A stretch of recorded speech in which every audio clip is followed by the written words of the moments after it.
What if I told you the happiest place on earth is actually one of the riskiest businesses a human being can build? Not a tech startup, not a casino, not an oil rig in the middle of the ocean, a theme park. Because behind every scream on a roller coaster, behind every fireworks show that makes a 5-year-old cry from pure joy, there's a machine so complicated, so expensive, and so unforgiving that most people who try to build one lose everything. And the ones who get it right don't just make money, they print it, year after year, for decades.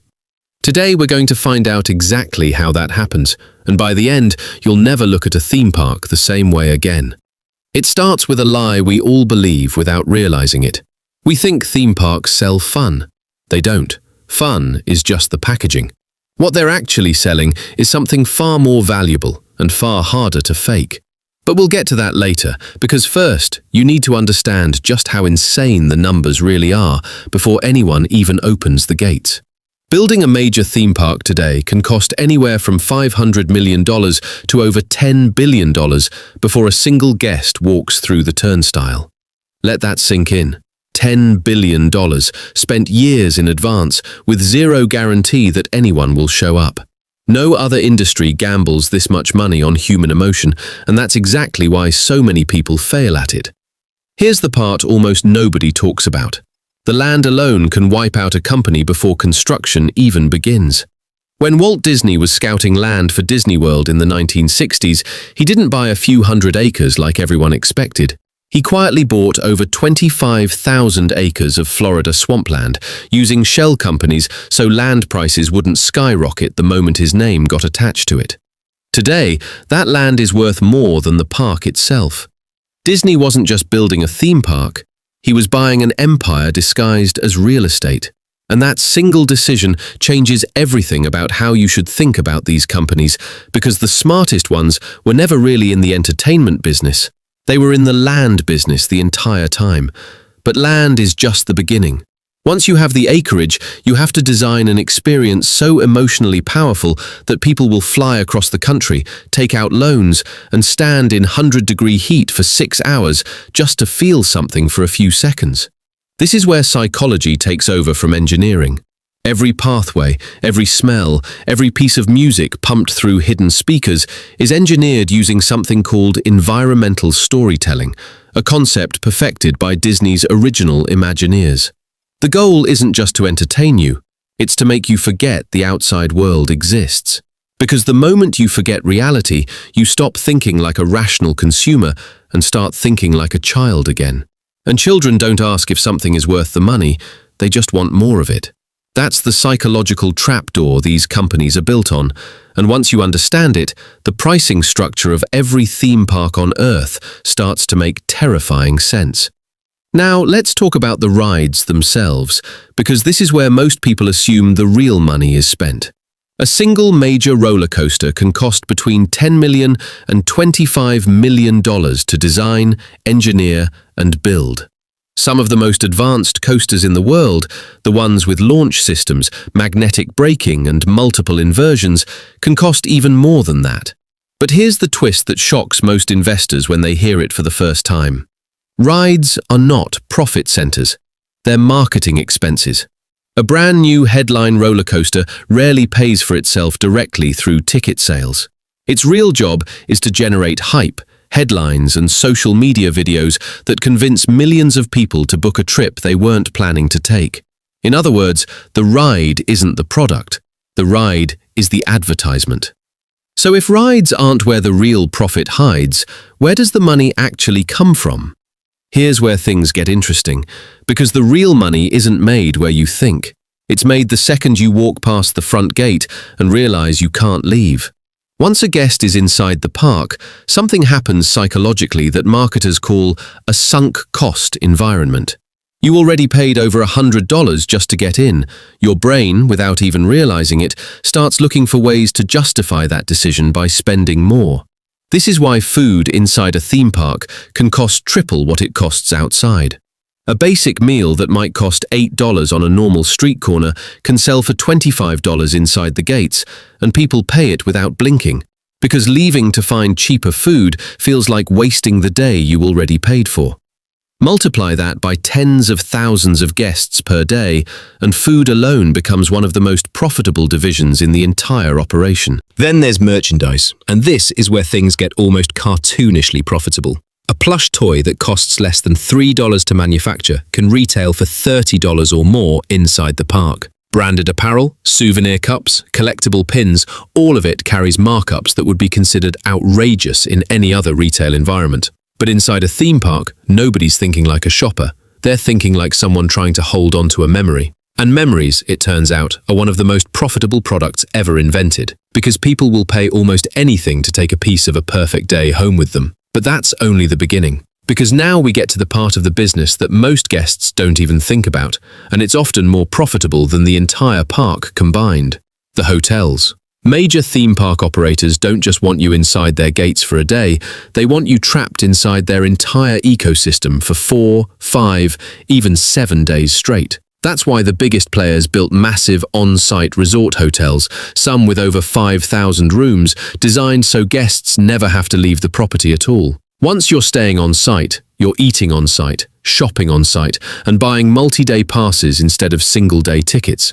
This single decision changes everything about a guest's spending pattern, often increasing total revenue per visitor by several times over. And then there's the water parks, quietly one of the most profitable additions a major resort can build, because they require relatively simple infrastructure compared to a full roller coaster park, yet they extend a guest's stay by an entire extra day, which means an extra hotel night, extra meals, and extra merchandise sales, almost effortlessly.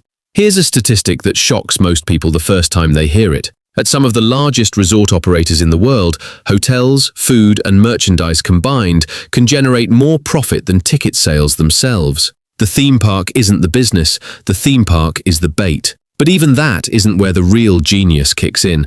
Then everything changes, because now we arrive at the systems designed specifically to extract more money without the guest even realizing it's happening. Parking. It sounds small, almost forgettable, but at major parks, parking alone can generate tens of millions of dollars every single year, charging guests simply for the right to leave their car in a lot they'll walk past for 10 seconds. Then there's the tiered access economy, one of the most brilliant psychological pricing systems ever built into an entertainment product. Standard tickets get you in the door, but skip the line passes, sometimes costing hundreds of dollars extra per person, exploit one of the most primal human frustrations there is: waiting. People will pay almost anything to avoid feeling like they're wasting time, especially on vacation, when every hour feels priceless.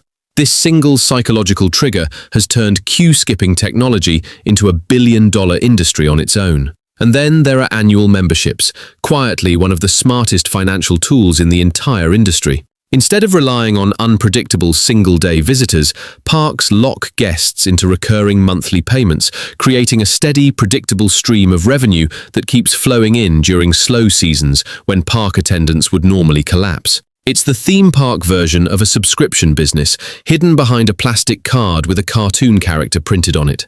Here's the part almost nobody talks about.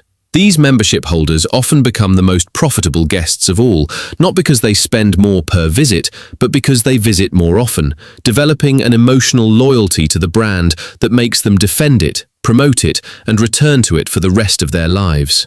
You're not just buying a pass, you're being enrolled into a relationship the company will monetize for decades. Then there's licensing, sponsorship, and character deals, an entire hidden economy running underneath the surface of the park. When a theme park builds an attraction around a globally recognized character, it isn't just building a ride, it's renting emotional equity that took decades and billions of dollars to create somewhere else, whether that's a movie studio, a toy company, or a media franchise. This is exactly why the biggest players in this industry aren't just theme park operators, they're massive entertainment conglomerates that already own the characters, the movies, and the merchandise before a single brick is laid. This is where Disney's real advantage becomes almost unfair. Disney doesn't just operate parks, Disney owns entire cinematic universes, which means every new movie becomes a built-in advertisement for a future ride, and every future ride becomes a built-in advertisement for the next movie. It's a closed loop of profit that almost no competitor can fully replicate. Universal took a different approach, licensing globally beloved franchises it didn't own outright, from Wizarding Worlds to superhero universes, proving that even without owning the original intellectual property, the right partnership can generate billions in attendance simply by tapping into stories audiences already love. Then you have Six Flags and Cedar, companies that built their empire not around cinematic storytelling, but around raw thrill engineering, chasing world records for the tallest, fastest, and most extreme roller coasters on the planet.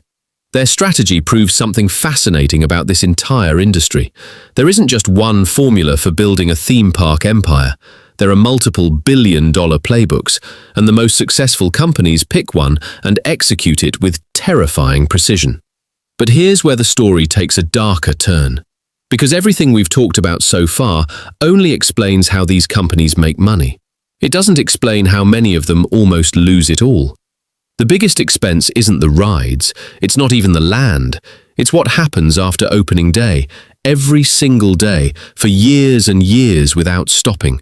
Staffing thousands of employees is a logistical nightmare most people never think about. Some of the largest parks employ tens of thousands of workers, from ride operators to costumed performers to security personnel to engineers monitoring safety systems in real time.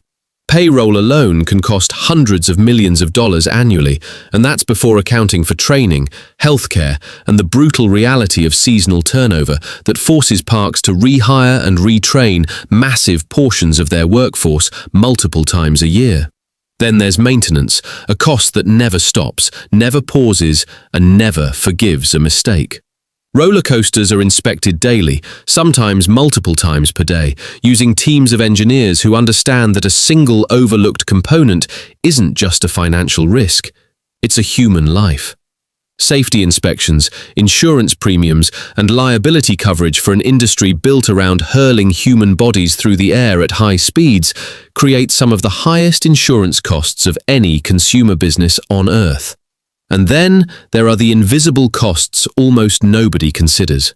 Electricity to power thousands of ride systems, lighting, air conditioning, and special effects, sometimes costing a major park tens of millions of dollars every year just to keep the lights on.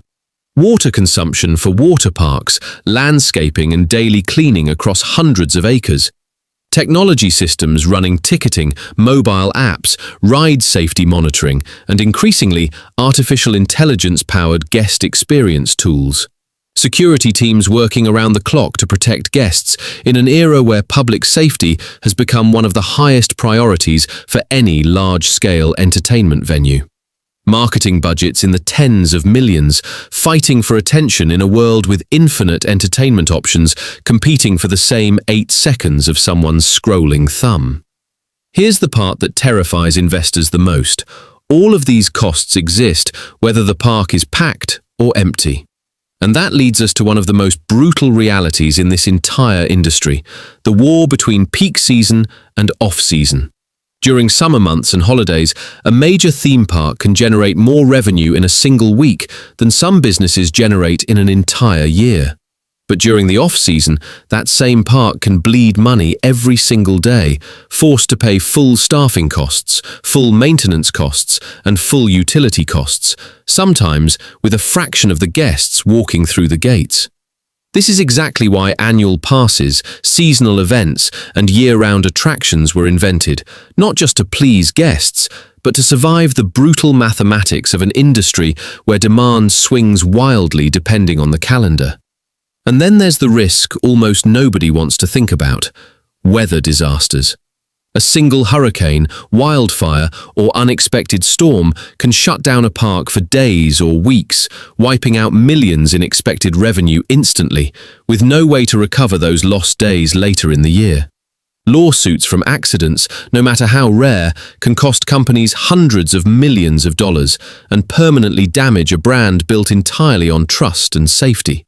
And economic recessions hit this industry harder than almost any other, because theme park vacations are one of the very first luxuries families cut when money gets tight. This is exactly why so many smaller, regional theme parks fail. They don't have the diversified revenue streams, the brand loyalty, or the financial cushion to survive a bad season, a bad storm, or a bad headline. One disaster can end decades of work. Meanwhile, the biggest players survive precisely because they built empires, not attractions. Multiple parks across multiple countries, hotels, cruise lines, streaming platforms, movie studios, consumer products. If one division slows down, another one covers the loss. This is the billion-dollar secret separating the survivors from the failures. It was never about who builds the best rides. It's about who builds the most resilient business model wrapped around those rides. What happened next shocked even the executives inside this industry. As profit margins tightened and competition increased, theme park companies started turning to something almost nobody saw coming: artificial intelligence and immersive technology, not as a gimmick, but as the next multi-billion-dollar frontier. Imagine rides that physically transform based on real-time data, adjusting intensity, storyline, or special effects, depending on the guest riding them. Imagine AI-powered characters capable of holding real conversations, remembering guests from previous visits, and creating personalized emotional connections that static costumed performers simply can't replicate. Imagine dynamic pricing systems using predictive analytics to adjust ticket prices in real time based on demand, weather, and even social media trends, squeezing efficiency out of every single day of the calendar. This isn't science fiction anymore. It's already being tested, and it's about to reshape the entire economics of this industry all over again, creating an entirely new arms race between the biggest entertainment companies on the planet, all fighting for the same thing they've always been fighting for: your attention, your emotion, and your memories. And that's where the billion-dollar secret finally reveals itself completely. Because after everything, after the land deals, the roller coasters, the hotels, the licensing wars, the psychological pricing traps, and the billions spent every single year just to keep the lights on, there's one truth hiding underneath all of it. Theme parks were never really selling rides. They were never really selling food or merchandise or hotel rooms or fireworks exploding over a castle at exactly the right moment to make a grown adult tear up without understanding why. What they were actually selling this entire time was a feeling so powerful that people would spend their life savings just to experience it one more time. A feeling most people can't put into words, but will chase for the rest of their lives. The feeling of being a child again, even if it only lasts for one single day. That's the real product. That's the real business model. Not steel, not concrete, not intellectual property. Memories. And in a world where almost everything can be copied, cloned, or replicated, an unforgettable memory is the one thing money still can't manufacture on its own. It has to be built, acre by acre, ride by ride, risk by risk. And that, more than any balance sheet, is exactly why owning a theme park isn't just one of the most complicated businesses on Earth. It might be one of the most human businesses ever created.